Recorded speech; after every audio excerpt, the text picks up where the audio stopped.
Salut! Aujourd'hui, on va voir l'almanach de la semaine 10 et 11. Donc du 2 mars au 15 mars, là ça va commencer à sentir un peu le printemps. Alors on y va, c'est parti. On va voir déjà ce qu'il y a à faire.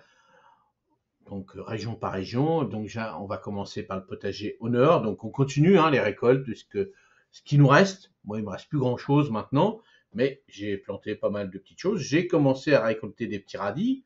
Mais là, la mâche, ce qui vous reste, les poireaux, les choux Bruxelles, tous les petits choux, tout ça, vous regardez ce qui vous reste. Alors, plantation et semis, c'est le moment de semer des petits pois, des fèves, des radis directement en pleine terre, si votre sol le permet.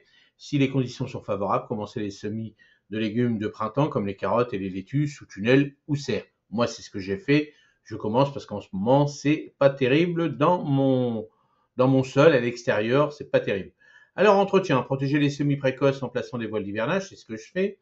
Donc, faut faire attention, parce que le gel, là, il est toujours là, bien sûr.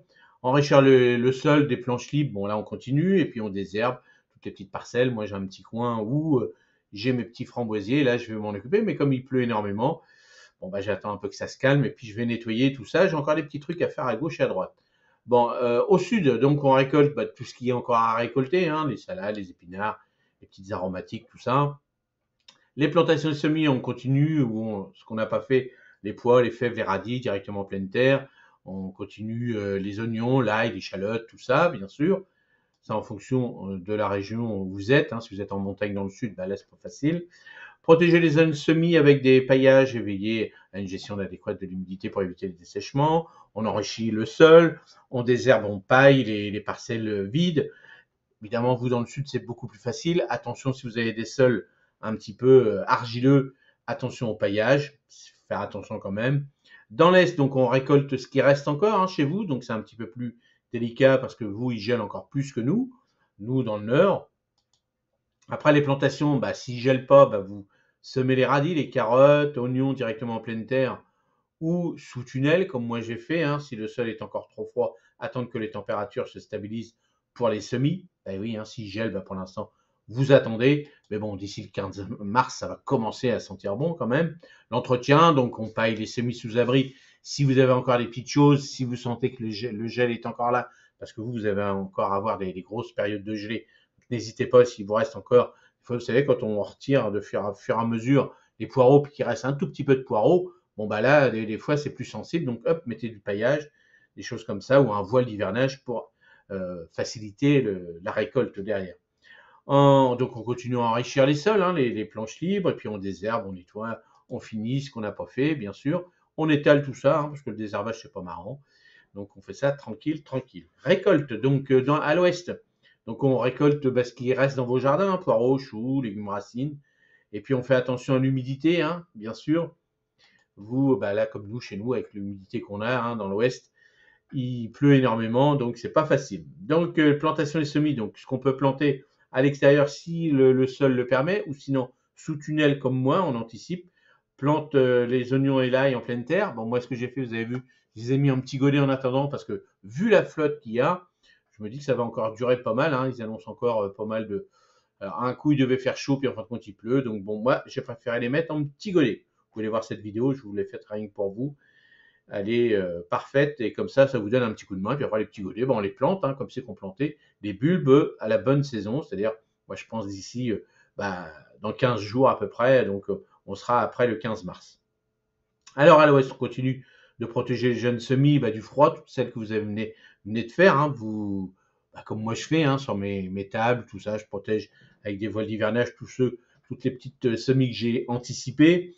Bon, on enrichit toujours le sol, comme d'habitude. Moi, je fais du compost de surfaçage, toujours. Mes déchets, je continue à les mettre. Et puis, on désherbe les parcelles qui ne sont pas encore désherbées, comme moi. On prend son temps. Alors, en montagne, s'il y a de la neige, on ne fait rien. On récolte ce qu'on peut récolter, bien sûr. Si c'est gelé, mettez du petit paillage autour pour éviter que alors, si c'est déjà gelé, vous mettez rien. Mais si vous entendez qu'il y a encore de la gelée, tout ça, mettez du paillage autour de vos poireaux, comme ça vous pouvez les récolter facilement. Alors, si le sol est réchauffé, commencez les radis, les fèves, soit sous tunnel, le mieux, c'est quand même vous sous tunnel, ou sinon on attend encore un petit peu. Bon, vous, bien souvent en montagne, si vous démarrez le potager, on va dire au mois d'avril. Vous commencez le potager au mois d'avril, dans certains coins avant, mais attention. Donc là, vous voyez, hein, pour les plantes, le paillage, comme je viens de vous expliquer, pailler si le sol n'est pas gelé pour pouvoir récolter facilement. Bon, le verger, les récoltes, bon, on reste en France, hein, moi j'ai marqué mes petits citrons. Hein. Bon, là, ce qui se passe, c'est que mes petits citrons, bah, les petits comme les gros, tout est en train de mûrir. Je pense que c'est normal. Hein. Donc, je vais me faire des tartes au citron. Ça va être super bon, les petites tartes au citron. Donc, le verger, bah, on taille les arbres fruitiers à pépins, on retire les branches mortes. Alors, tout ça quand il gèle pas, bien sûr. Évitez de tailler quand il pleut énormément, parce que bah, le fait que vous taillez les jeunes tailles, ça laisse une petite ouverture. Donc, s'il pleut énormément, c'est là qu'on peut avoir un peu plus de maladies. Donc, attention, plutôt dans une journée bien sec, belle journée ensoleillée, tranquille. Donc, on applique là un traitement à bouillie bordelaise en fonction des arbres sensibles hein, aux maladies, pêche, pêcher, abricotier, tout ça. On continue à mettre du compost, du fumier, des choses comme ça au pied. Là, ça va redonner un coup de sang. Au jardin d'ornement, donc les plantations, c'est le moment de planter les bulbes restantes comme les crocus, les jacinthes, narcisses. Vous pouvez les trouver en pot aussi. Des fois, ça fait du bien aussi. Et on commence à planter les plantes bisannuelles. Pensée, myosotis, tout ça. Bon, voilà, là, c'est ce qu'on trouve, hein, les petites primes vertes, les petites choses comme ça. Attention, je répète, à chaque fois que vous sortez ça des jardineries, un petit voile d'hivernage pendant 2-3 jours, le temps de les habituer dans votre jardin. Ça, c'est important parce que si vous sortez ça et puis qu'il y a des petites gelées chez vous, eux, ils ont été cultivés dans les serres, ils sont quand même sensibles. Alors, on continue à tailler, nettoyer, on fait son petit tour. Hein. Moi, je laisse aussi des petites parcelles comme ça pour étaler dans le temps, de nettoyer, ramasser les feuilles, tout ça. Là, j'ai encore pas mal de petites feuilles qui sont accumulées à gauche, à droite. Donc, je fais ça tranquillement. Hein, je ne veux pas être esclave.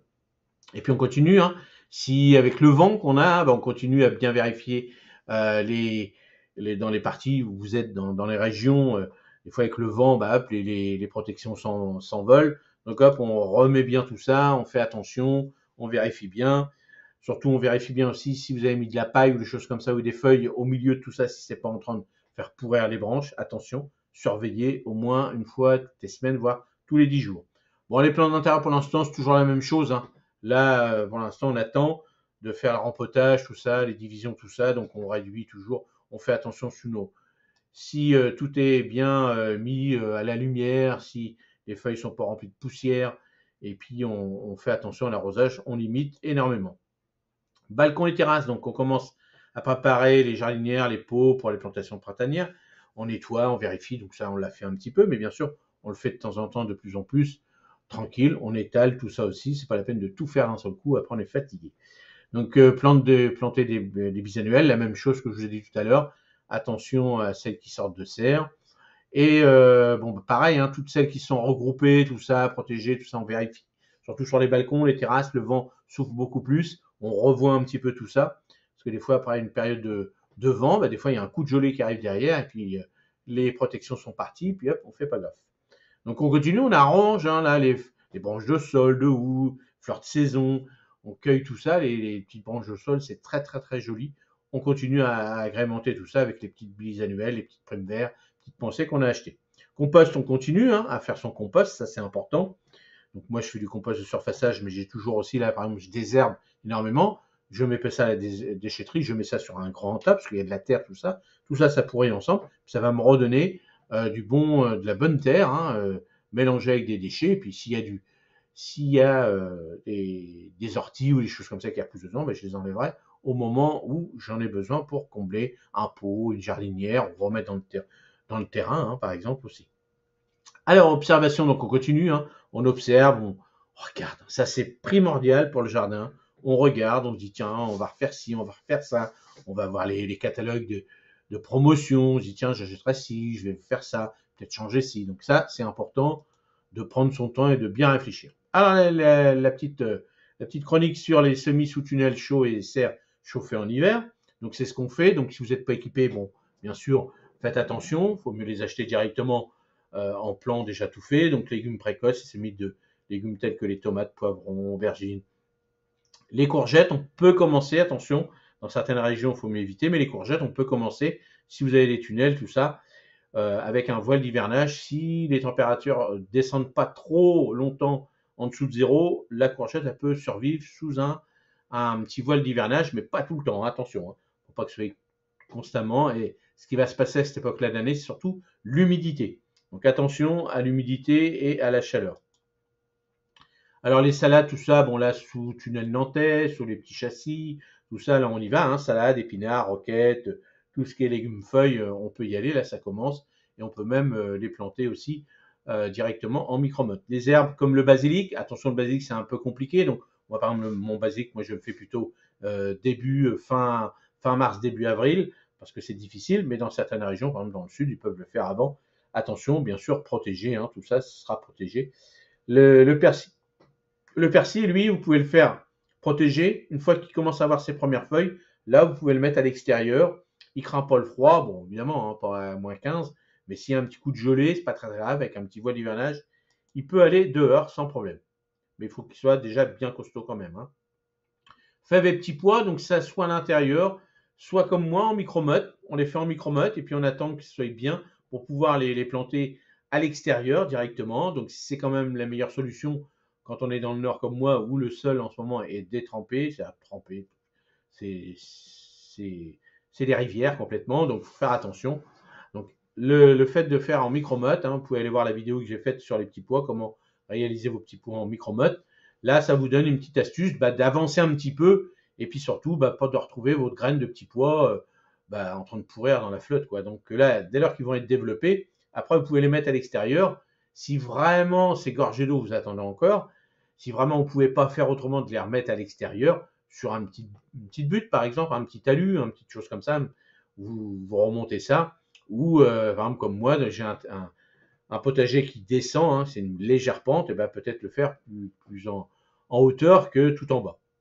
Mais sinon après le poireau, les fèves et les petits pois, ils aiment bien le froid, donc il n'y a pas de souci. S'il y a un moins de problème, un petit voile d'hivernage dessus ou un petit châssis nantais. Alors bon, les avantages hein, d'un tunnel chauffé, bon voilà, ça on l'avait dit déjà la dernière fois, donc ça permet de gagner plusieurs semaines et puis surtout d'avancer un petit peu, et puis voilà, moi cette année je vais toujours, je vous le redis encore, toujours voilà, en micro-mode, comme ça il n'y a pas de souci. Et puis c'est sûr que si vous n'êtes pas équipé, bon, ça sert à rien de dépenser une fortune pour 3 plants de poivrons et de tomates. Et faut mieux avoir simplement un petit tunnel ou un petit châssis. Ça, un petit tunnel froid ou un petit châssis nantais, ça coûte pas grand-chose. Et au moins, ça vous évite d'acheter des lampes, du chauffage, l'électricité. Ils ont encore augmenté. L'électricité, ils ont encore dit que ça allait encore augmenter. Donc, moi, c'est pareil. Hein, si ça augmente de plus en plus, j'arrêterai d'en faire parce que si c'est pour vendre ça 10 euros le pot alors que je le vends entre 1 euro et 2 euros, ça sert à rien. Et de payer pour. Voilà, ça sert à rien. Bon, donc si dans quelques astuces supplémentaires, gardez un œil sur l'humidité, aérer, hein, je vous le dis, hein, même si c'est chauffé, tout ça, faut au moins aérer au moins une demi-heure. Vous voyez, quand vous ouvrez vos parois, tout ça que vous chauffez, vous avez plein d'humidité. Il faut surtout pas laisser ça constamment, surtout si vos jeunes, les cotylédons viennent d'arriver et puis que vous laissez énormément d'humidité avec de la chaleur, là, la fonte de semis, voilà, vous l'avez. Donc faites attention, bien aérer, hein, bien surveiller, bien surveiller. Si vous vous lancez là-dedans, c'est énormément de boulot, mais c'est du plaisir aussi. Allez, la petite recette de la semaine, une petite soupe de légumes de saison. Bon là, on y va, on continue avec les bons légumes, les carottes, panais, poireaux, oignons. Donc après, vous alternez, hein. Si vous n'aimez pas les panais, vous mettez plus de carottes. Bon là, 70 ml de bouillon, de cuillère. Donc, vous lirez euh, la petite recette, hein, crème fraîche ou lait de coco, ça c'est comme vous voulez. Hein, ce qui est important aussi, moi, voilà, je fais chauffer toujours, je gratine un petit peu les oignons, tout ça pour laisser un petit peu de goût. Voilà, et après je vais remettre un peu dans les oignons, je vais remettre un peu mes légumes. Et ça c'est mon choix, c'est pour donner un petit peu de goût à la soupe. Hein. J'aime pas trop les soupes plein de flotte. Donc voilà, du bouillon, je gratine tout ça, ça c'est important. Et puis bien sûr à la fin, alors moi je suis pas lait de coco, hein, madame, oui, mais j'aime pas trop ça, j'aime pas du tout le lait de coco. Donc ce que je fais, je mets mes petites crèmes, hop, et voilà, une tranche de pain grillé, et puis je me régale avec ça. Une bonne soupe comme ça, c'est hyper rapide, et puis c'est quand même mieux que les briques dégueu qu'on trouve, qui nous disent que c'est des merveilles en briques, alors que ce n'est pas vrai du tout. Tous ceux qui ont fait des bonnes soupes, même avec la petite carotte qui est déformée comme sur l'image, et ben avec ça, on fait des superbes soupes. Allez, j'espère que ce petit almanach vous a plu. Je l'ai fait encore pendant 15 jours, parce que ça va pas, voilà, voilà. on verra un petit peu plus tard si je l'ai fait à la semaine, mais je pense que je vais rester sous les 15 jours puisque je vous refais quand même pas mal de vidéos, quoi semer, quoi planter, et puis je vous ai refait une autre petite rubrique, quoi planter en légumes où il faut de la chaleur, des choses comme ça. Donc voilà, j'écarte un petit peu tout ça, voilà, je fais pas mal de choses pour vous. Dites-le moi si ça vous plaît dans les commentaires, ça c'est ce qui est le plus important, et donnez-moi des petites idées aussi de vidéos. Je réfléchirai si je peux les faire ou pas. Allez, à la prochaine. Salut, merci.